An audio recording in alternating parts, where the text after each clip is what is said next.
大家好，我係瑩音，歡迎嚟到我哋西窗剪竹嘅頻道。呢個頻道我會為大家分享一啲好睇嘅小說。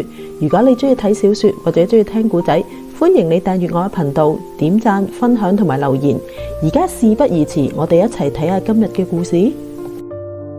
上一集咧，我哋就講到納爾遜先生咧已經喺即係七君子黨手上面咧就攞翻嗰隻裝有天外來物，即係嗰個太空導航儀嗰隻金屬箱。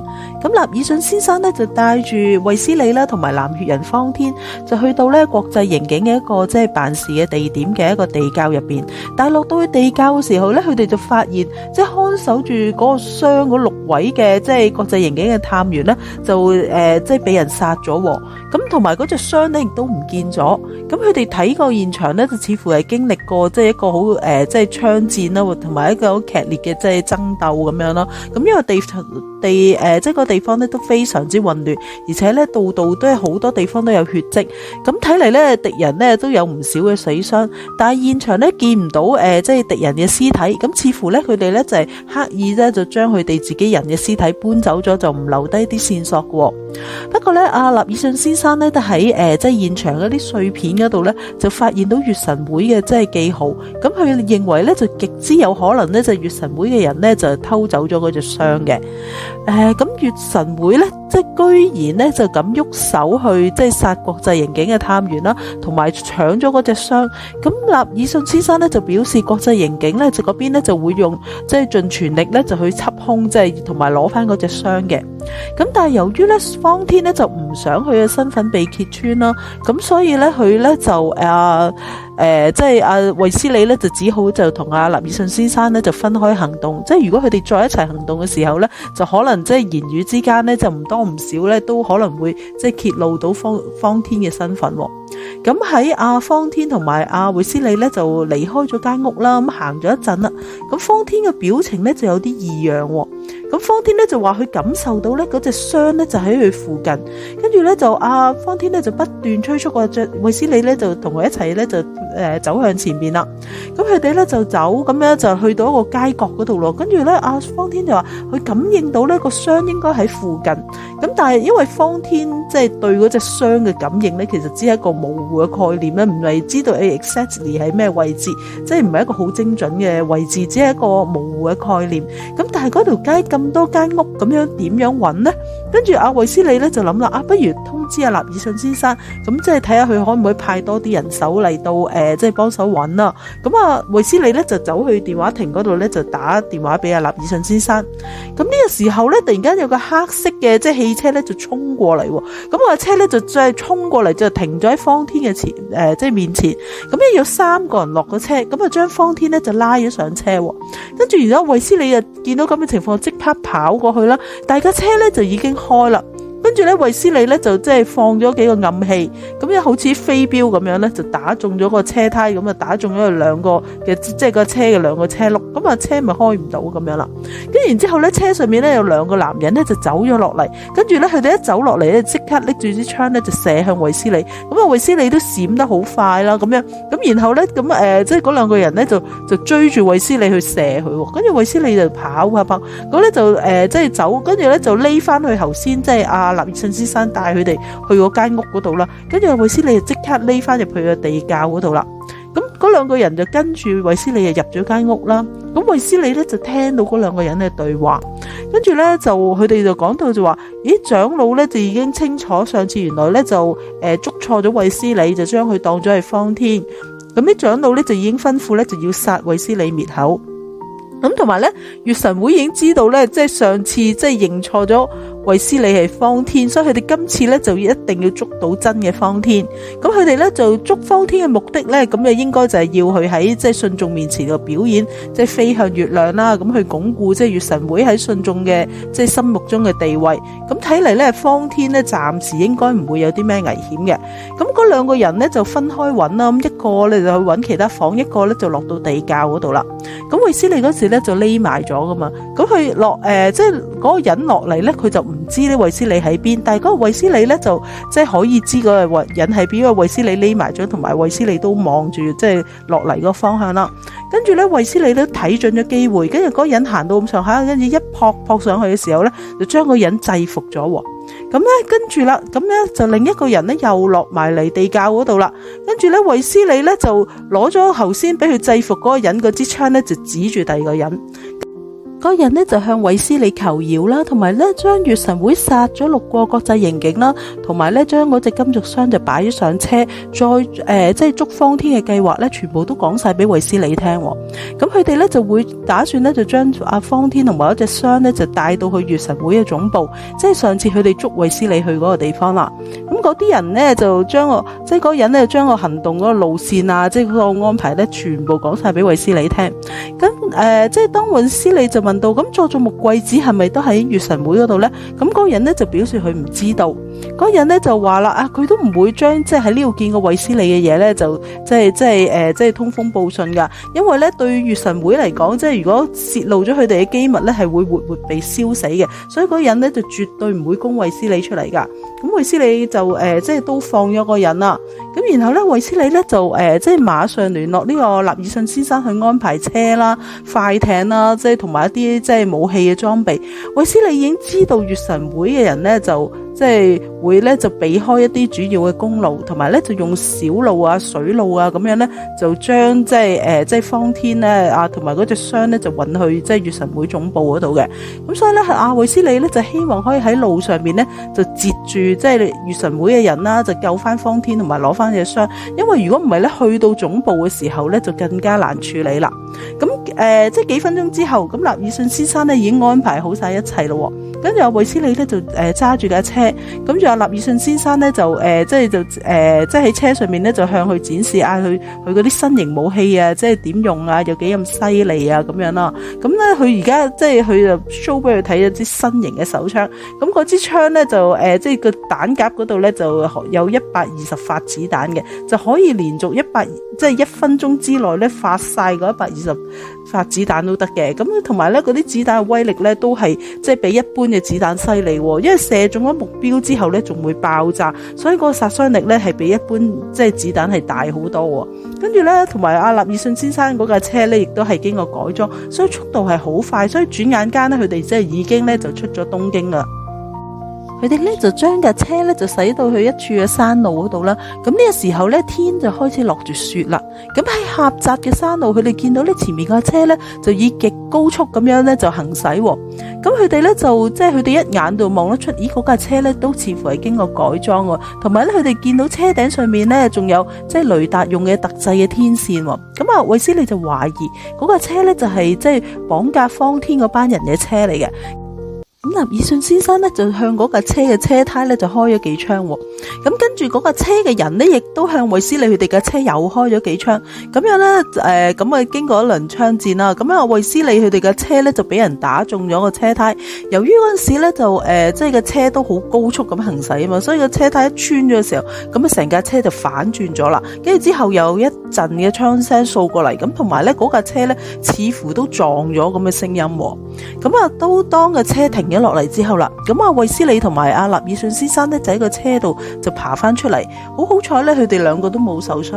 咁佢哋咧就睇一睇，咦咁嗰個車點樣咧？咁佢哋行到前面啦，咁啊見到嗰個車咧就即係倒側咗喺雪堆上邊。咁個車似乎傷得咧比佢哋嘅車咧更加嚴重。咁佢哋就小心翼翼咁行過去啦。咁跟住咧佢哋就發現，咦個司機已經死咗啦，但係車上面已經冇其他人咯。咁然後咧佢哋咧就即係打開嗰個車嗰個即係車尾箱啦，佢哋發現咧即係嗰隻金屬箱咧喺個車度。跟住阿衛斯理同埋納爾遜先生咧兩個人都興奮到叫咗出嚟啦。跟住佢哋就合力咧就將自己嘅車咧就反翻轉啦。咁咧就即係經過檢查之後咧，佢哋呢架車咧仲可以用嘅，而且咧佢哋咧都仲可以利用即係車上邊嗰個無線電嘅即係嗰個電話啦，咁去通知國際刑警嘅人咧就過嚟支援。咁佢哋決定兵分兩路啦。咁衛斯理咧就追上去咧就救咗方天。咁啊納爾遜先生咧就帶住嗰隻箱咧就翻去東京。咁衛斯理咧又再即係揸住個車就向前行咁樣啦。咁佢哋咧就用即係個高速咧就即係離開嗰段嘅山路啦。跟住咧就駛咗去一個海邊嘅小鎮嗰度。咁咁衛斯理就將個車停咗落嚟啦，咁咧就喺個車度落咗車啦。咁呢個時候咧，就有2個嘅日本男人咧就走過嚟咧，就即係吹水傾偈咁喎。咁佢哋2個裝束咧都係當地嘅一啲漁民，咁一個咧就年紀大啲，一個咧就好後生嘅。咁佢哋咧就問起阿衛斯理嗰個車即係咩年份㗎？咁其實當然啦，佢哋問呢一連串嘅問題咧，就即係啲暗號嚟嘅。佢咧衛斯理要講出特定嘅，即係唔止係年份，講出特定嘅日子，同埋咧就亦都有一啲咧，即係人哋聽落可能無關痛癢嘅資料，但係其實咧呢一連串咁嘅問答咧，其實咧佢哋就係一啲暗號嚟嘅。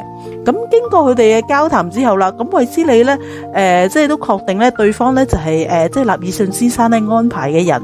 咁咧然後咧佢哋咧就帶咗阿衛斯理，即係嗰2個日本男人帶阿衛斯理咧在附近一間嘅即係食店嗰度就食嘢啦。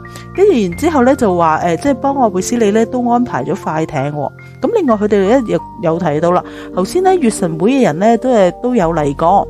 咁佢哋咧就一共3個人，咁似乎咧其中1個人咧就俾另外嗰2個人咧就控制住嘅。咁阿衛斯理相信被控制住嗰個人應該就係方天啦。咁呢2個人咧就講俾衛斯理聽，咁月神佢哋咧就喺月神會嗰個快艇嗰度咧就做咗啲手腳，咁咧就喺嗰個快艇嘅油缸度咧就轉咗即係幾個好細嘅窿，咁所以咧就佢哋咧就估計咧就嗰個快艇咧未到月神會咧就應該已經咧就因為冇油就被困喺海中心啦。跟住衛斯理覺得哇，即係哇好計劃啊，咁咧就非常之興奮，就覺得佢哋安排得非常之好。跟然之後佢哋咧就帶阿衛斯理去即係上咗去快艇啦，然後快艇咧就高速咁樣向前行啦。咁咧水面上面咧即係有唔少船噶嘛，即係都唔會淨係得佢哋同月神會一隻啦。但係要點樣可以認得出月神會一隻快艇咧？咁後生啲嗰個咧就同衛斯理講啦，其實咧佢喺月神會一隻快艇咧就暗中做咗啲記號，咁佢一啲即係後邊唔起眼嘅地方咧就加咗啲綠色嘅光油，咁所以咧佢哋咧陣間咧就會見到即係個即係有光油嗰隻船咧就係月神會嘅船啦。咁過咗一陣啦，咁衛斯理咧用望遠鏡去望啦，咁佢咧就見到咦有一艘船嘅船尾咧就有啲微微嘅綠光喎。咁而且船咧就好似唔係航行嘅，好似漂浮咁樣喎。跟住咧，衛斯理同埋嗰2個國際刑警嘅即係探員咧就非常之興奮，於是加速前行啦。咁咧就靠近去嗰隻船嗰度啦。咁佢哋靠近隻船嘅時候，咁嗰2名嘅國際刑警就拋咗個繩索啊，咁即係將2隻船咧就綁埋一齊咁樣，即係固定嗰個船啦。咁咧一切似乎咧就非常之順利。咁咧就係點解對方即係一啲反抗都冇嘅，連槍都唔開下喎？咁衛斯理咧就覺得有啲奇怪，跟住本來咧就想提醒2個人就係小心啲，但佢未開口嘅時候咧，嗰2個即係國際刑警嘅探員已經跳咗上船咯喎。咁佢哋跳咗上船之後，跟住個船咧即刻爆炸喎。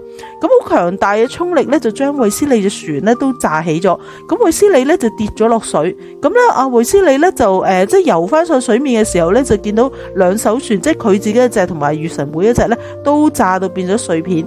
咁嗰2名嘅國際刑警當然唔使講啦，咁即係相信都炸死咗啦。咁海面上面咧嗰個時候咧就冇其他船喎，咁衛斯理就喺海面度游咗成半日，跟住咧就終於見到咧就一艘船咧就靠近啦。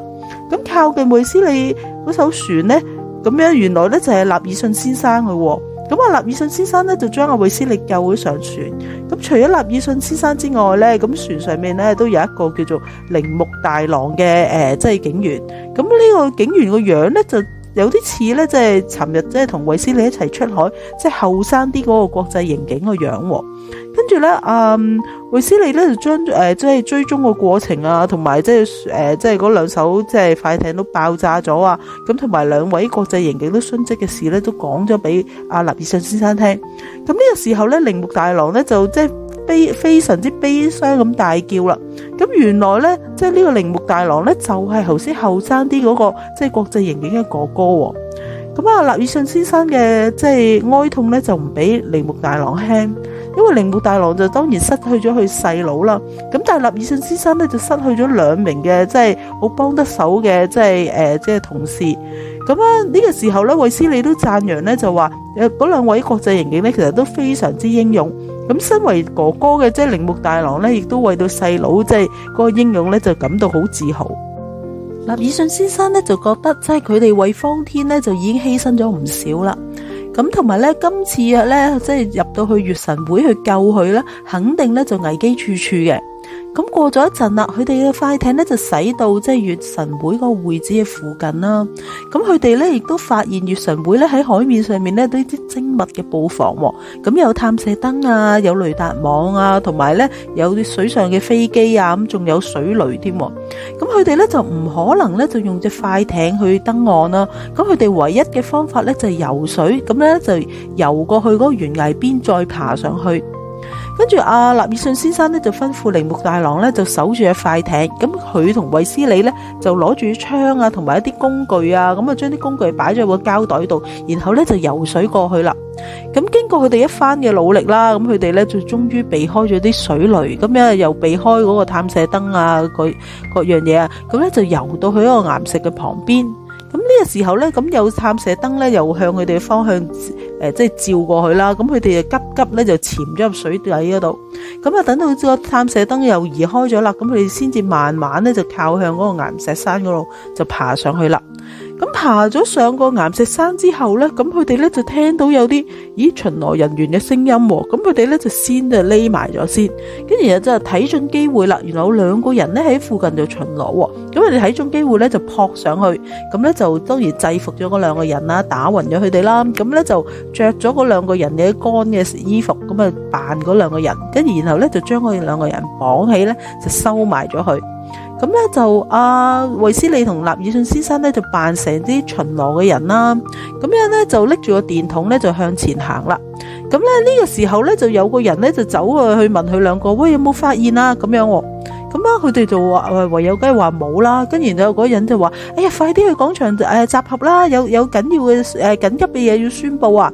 咁佢哋咁其實納爾遜先生同個衛斯理都唔會知廣場喺邊啦。咁啊，既然嗰個人咁講，咪即係咪向前行咯。咁然後咧就行咗一陣咧，就見到有啲人咧又走出嚟咧，就向同一個方向行喎。咁佢哋咪即係跟住咁樣啦。咁佢哋跟住嗰啲人咧就入到去即係一個廣場嗰度啦。咁嗰個時候咧，廣場已經有幾十個人咧就企咗喺度。咁咧就再等多幾分鐘，咁啊廣場邊嘅人咧就越嚟越多啦。跟住咧有人宣佈啦，就話雷達探射即係遠紅外線嘅攝影機咧就影到有人咧就遊近喎。咁咧就即係我哋即係被封鎖海域有人入侵咗喎。跟住咧嗰陣時咧，衛斯理同埋納爾遜先生咧，大家都對望咗一眼啦。估唔到咁快咧，就俾月神會嘅人發現咗。咁咧，但係當時月神會嘅人咧就知道有人入侵咗啦，佢哋就唔知道即係邊個入侵，更加諗唔到咧，其實入侵佢哋嘅人咧就已經係混咗喺佢哋嘅中間啦。咁月神會咧就即係加派咗巡邏人員咧，就繼續去搜尋呢個即係嘅入侵者啦。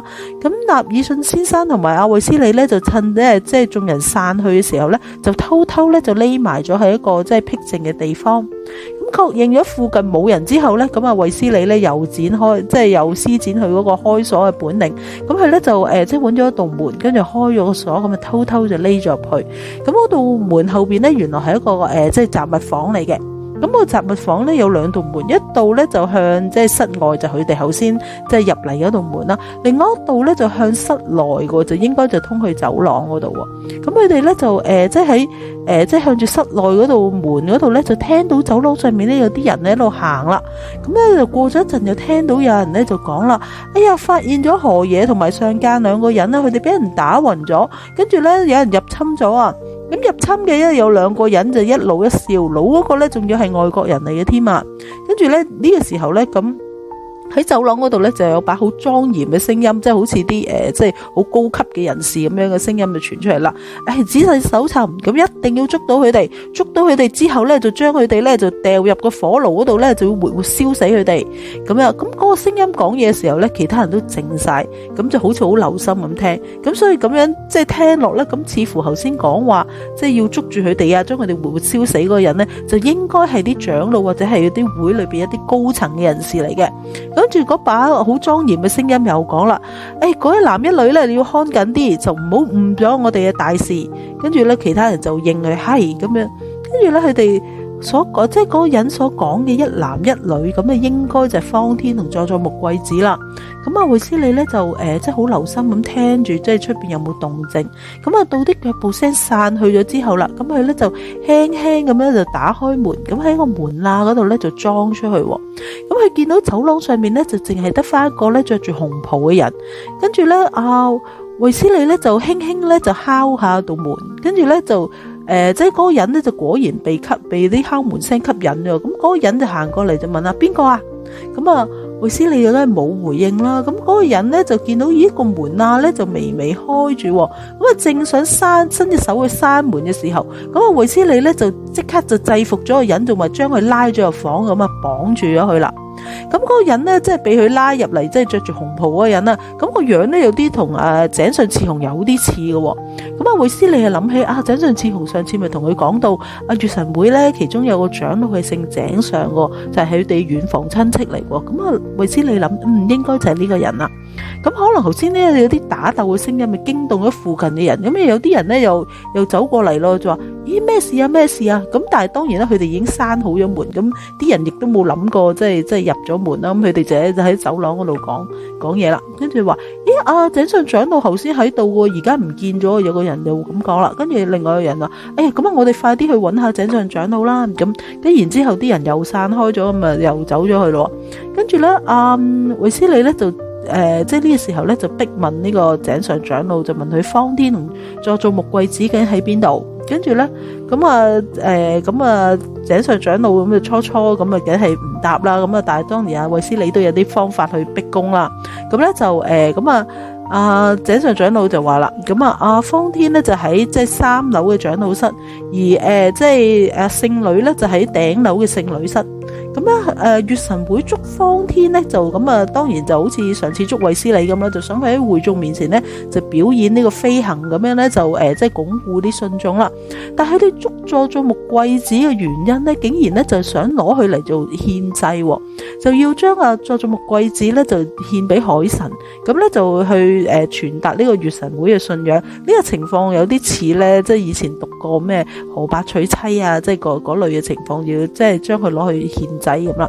咁呢個時候聽到即係咁樣，衛斯理咧就忍唔住咧就即係刮咗呢個即係井上長老幾巴，即係覺得就係呢啲人嘅即係無知啊、自私啊同埋啲殘忍嘅手法，已經害死咗佐佐木博士啊，而家仲想害埋佢個女貴子。咁即係同埋除咗佐佐木博士同埋貴子之外，其實都唔知有幾多人就係俾佢哋呢啲咁嘅愚昧、即係無知同埋自私嘅即係嘅手法，即係害死。跟住咧，衛斯理又再問啦，咁有咩方法可以將佢哋即係救出嚟，即係可以咧即係順利通過啲守衛，可以救翻佢哋出嚟啊？跟住井上長老咧就將佢頸上邊嗰個信符咧就俾咗衛斯理，咁啊即係當然一條頸鏈，咁啊即係有啲即係特別嘅飾物咁樣啦。咁樣咧就即係有信符嘅人咧就喺月神會可以暢通無阻嘅，淨係咧即係長老先有資格咧就向佢哋提問嘅啫。所以佢哋攞住信符，佢哋去邊度咧，即係冇人敢問多半句嘅。跟住然之後，衛斯理咧就將呢個井上嘅長老打暈咗啦。咁然後咧就即係同納爾遜先生一齊咧就上到3樓。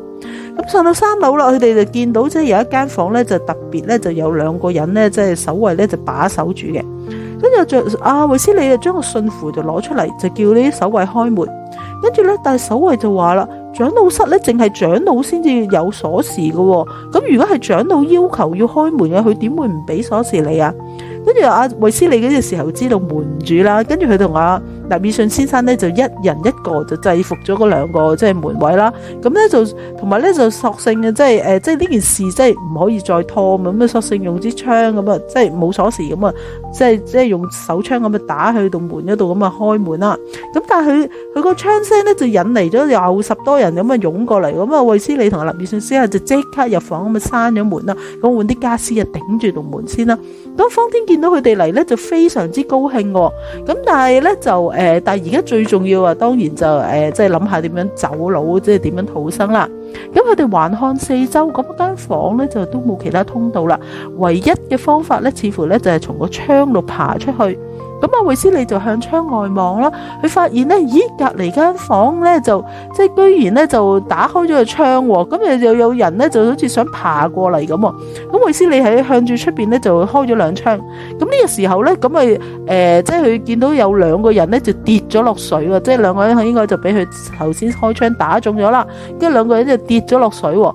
咁咧就好咁啊，衛斯理死啦！咦，嗰兩個人唔係跌落岩石，係跌落水嘅喎。咁如果佢哋又照樣喺個窗度跳出去，咁啊應該係跌落水，咁啊即係都有一線生機啊！咁啊，方天聽到要落水啊，即刻有腳軟就話：哎呀，唔得，又好驚咁樣啦。但係呢個時候咧，咁出邊咧又即係好嘈咩聲音，啲人咧就想衝入嚟喎。咁啊又出現有一啲槍聲啊，各樣啊。咁佢哋冇辦法啦，只可以咧就跳窗，即係喺窗嗰度跳落去啦。咁啊，納爾遜先生就即係第一個跳啦。跟住然之後咧，阿方天咧即係都驚啦。咁啊，衛斯理咧就索性將佢推咗落去，咁然後咧就再自己從個窗嗰度跳落去。咁好彩當時咧就其實已經天黑啦，咁天色非常之黑。但係如果要沿路走嘅話咧，佢哋要經過嗰個水雷陣啦，同埋個探射燈，咁咧又要游一段嘅路程咧，先至可以翻到去快艇喎。咁方天嘅體力咧就未必應付到喎。咁呢個時候啦，納爾遜先生發現，咦，前邊好似有個山窿喎，不如我哋游過去，即係再睇下啦。咁佢哋游咗一陣，咁啊，終於去到山洞嘅，即係個山窿嗰度啦。咁啊，阿衛斯理同埋納爾遜先生咧就即係上咗去山窿嗰啲乾一啲嘅地方嗰度啦，就檢查下啲裝備，咁發現咦，手槍都仲用得喎。咁然之後咧，阿納爾遜先生攞咗一支小電筒出嚟，咁佢哋咧慢慢咧就向山洞入邊就進發啦。咁佢哋發現嗰個山洞咧，咦，個裏邊咧原來都好大嘅個空間，咁同埋咧個山洞咧就即係都好高嘅，咁就算咧即係潮漲嘅時候咧，都未必會浸到個洞頂嘅。咁佢哋咧就繼續向前行啦。咁再行多一陣咧，佢哋發現咦，山洞入邊咧有啲聲，有啲似係咧即係啲機器發動嘅聲音。咁似乎個山洞入邊仲有其他人。咁山洞入邊嘅究竟係咩人呢？如果係月神會嘅人嘅話，咦，咁佢哋可能走唔甩噶咯。咁我哋下一集就要睇下山洞入邊究竟係啲咩人，同埋山洞嘅人究竟是敵是友，會唔會幫到佢哋啊，還是係會加害佢哋呢？咁我哋下一集同大家揭曉。如果中意我哋嘅頻道，請大家訂閱、分享同埋點讚。如果想同我討論呢本小說入邊嘅情節同埋人物嘅話，歡迎大家留言。多謝大家支持，拜拜。